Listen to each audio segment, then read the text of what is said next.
Vamos al momento en que comenzó la conjunción. Pues, para que entiendas cómo comenzó todo, tengo que explicarte un poco sobre el tema de la ausencia de atmósfera en Marte. Eso es un problema. Sin atmósfera hay fuga de temperatura. Nada nos protege de los rayos cósmicos. Como tú sabes, el proyecto Polo Nuclear fue el elegido para la terraformación. Esto es hacer estallar los polos con bombas nucleares y generar entonces una capa de polvo y vapor de agua para reducir el albedo y restituir la atmósfera. Para eso, las dos expediciones polares remotas mandaban información. Eran rovers que tenían que poner las cargas, pero antes de eso debían analizar el terreno. Eso sucedió en Sol 1450. De pronto, ambas unidades remotas rover dejaron de funcionar al mismo tiempo. Por eso mandaron un equipo de reparación. Un equipo humano. Cuando regresaron, volvieron diferentes. Yo no los conocía a todos. Uno de ellos, la geóloga Irma Baeza, me dijo que habían encontrado algo en el polo norte magnético de Marte, pero que aún no podía decirme nada. En las excavaciones para poner las bombas nucleares, encontraron algo. ¿A qué te refieres? Algo que no debería estar a 120 metros bajo el hielo en Marte. Cassandra, tienes toda mi atención. Artefactos, Román. Objetos. Antes de que ellos mismos intentaran comprender el sentido del descubrimiento, a ella, a mi amiga, le hicieron prometer que no diría nada. Traían al menos una docena de artefactos, los que habían encontrado alrededor de la excavación. Era un asentamiento. Todas las cosas se guardaron en una bodega. Luego los trasladaron al área latina. Yo había sido antropóloga y me llamaron para clasificarlos. Eran 19 objetos, 15 totalmente irreconocibles, que se pulverizaron al sacarlos del hielo. Pero logramos conservar 4 en resina. Y pudimos identificarlos. ¿De qué tipo de objetos estamos hablando?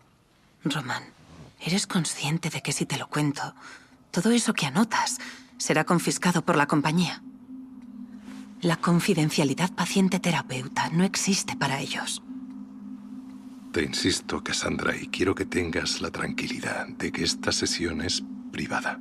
Para ellos, Román, eres solo un recopilador de información, como el rover Curiosity. Eres una máquina que recoge información. Cuando tengan la suficiente, te desconectarán. Bien, pero dime qué tipo de objetos. Un martillo, un casco, un guante. Y dentro de la caja, otro casco. ¿Eran objetos terrestres? ¿Hay algo más terrestre que un martillo y un guante? El mejor conservado era un casco de astronauta. Luego los restos de un traje espacial. Y la caja metálica. ¿No consideraron ni por un momento que podía ser una broma? Sí, por supuesto. Fue lo primero que pensamos. Después recordamos que había habido otro proyecto de colonización marciana. Un proyecto chino o ruso que fracasó y que fue silenciado. Nadie quiere un grupo de colonos muertos en su hoja de vida. Ningún país quiere reconocer una misión fallida. O la misma gente que fue a poner a punto la colonia, el equipo de validación, cuando exploraba el área, dejó olvidados esos objetos o les dejó un recuerdo. Sí, es lo primero que uno piensa. Pero en Marte, en mi área, teníamos equipamiento para hacer dataciones geológicas. ¿Entiendes de lo que hablo, no? Sí, medir el carbono 14 para conocer la antigüedad. Algo así. En la Tierra funciona. En Marte usamos el método potasio-argón. Pero es el mismo principio. Medir la antigüedad de piedras por radioisótopos. Es muy preciso. Muy preciso. Por eso me llamaron. Para estimar la antigüedad exacta de esos objetos. El comandante quería descartar, supongo, la posibilidad de que China estuviera trabajando en una nueva base. ¿Y entonces? Hicimos la datación. Al principio pensamos que era un error. Volvimos a calibrar todo. Como te digo, Cassandra, tienes toda mi atención. Los objetos tenían 2,6 millones de años. ¿Y a qué se debió ese error? No hubo error, Román. Los objetos que estaban en el hielo marciano tenían 2,6 millones de años. Lo comprobamos 3 veces. Esa noche comenzó la conjunción y perdimos contacto. No pudimos informar. Por otro lado, ¿qué íbamos a informar? ¿Cómo se explica algo que no tiene explicación? A veces hay rocas que producto de la erosión, parecen objetos. Sí, son piedras que parecen un objeto, no el objeto mismo. Hablamos de un casco, Román. Un casco de astronauta. De fibra de vidrio con polietileno, con telas selladas por cemento, con un sistema de visores para protegerse del sol, sistemas de comunicación y sistemas de hidratación. Un puto casco de astronauta de 2,6 millones de años. Me pierdo, Cassandra. No estoy entendiendo. Espera, aún no termino. Había incluso algo más. Como te dije, en la caja de muestras del astronauta 1 había un segundo casco. Tenía una forma levemente diferente. Un diseño diferente, pero los mismos elementos. Visor, cubierta, sistema de comunicación, pero en mucho peor estado. La datación de ese casco era diferente. 3,6 millones de años. No te estoy entendiendo, Cassandra. El descubrimiento de los objetos encontrados se esparció por la colonia. Todos tenían algún tipo de explicación, pero descartando algún tipo de montaje, imposible. Por lo demás, imposible e inútil. En realidad, solo había una explicación posible. Habíamos estado antes ahí. Había existido una colonia en Marte antes. Una presencia humana que necesitaba un soporte vital, un traje de exploración para moverse. ¿Me das un poco de agua? ¿Román? Sí, claro.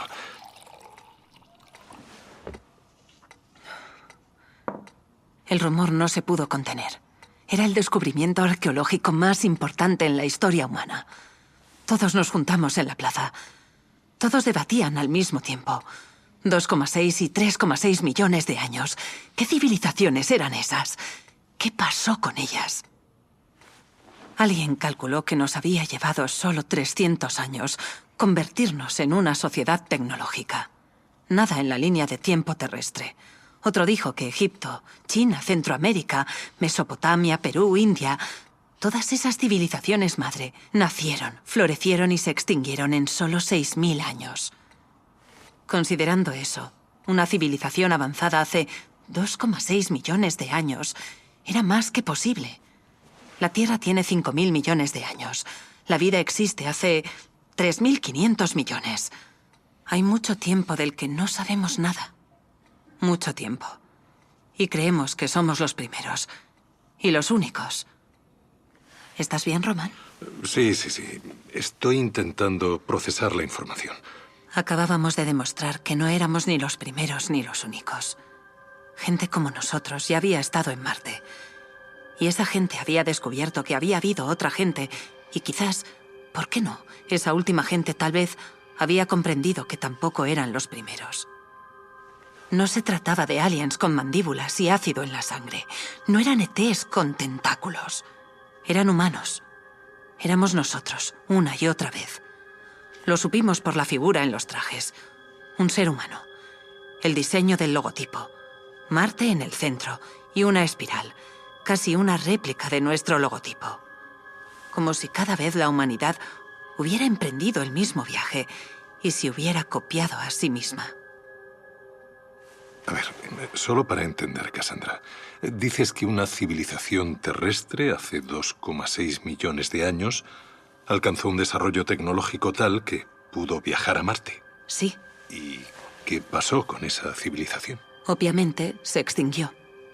Y no se había extinguido solo esa, sino la anterior, como una matrioshka rusa. Nosotros, colonos, descubrimos los restos de una colonia anterior que había descubierto una colonia anterior. Eso solo podía significar una cosa. Extinción. Extinción sobre la extinción. Y si había pasado antes, podría... No, volverá a pasar, Román. Nosotros también nos extinguiremos. Entonces, no quedará huella de nosotros. Comenzaremos todo de nuevo. Un homínido débil, lento, bajando de un árbol. Un pulgar para asir herramientas. Imagina eso.